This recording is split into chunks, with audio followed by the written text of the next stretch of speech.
Hermanos, bendiciones.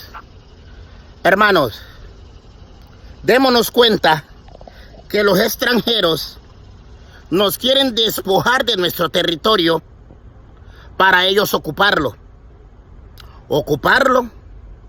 venderlo y hacernos extranjeros, convertirnos en extranjeros en nuestro propio territorio.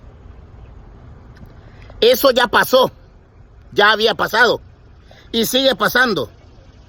Cuidado nos pasa a nosotros, porque están en pie de hacerlo, ¿verdad?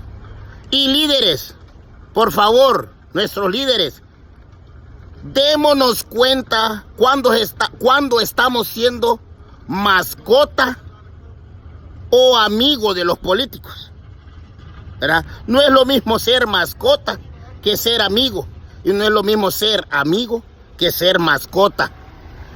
¿Verdad? Démonos cuenta de esto.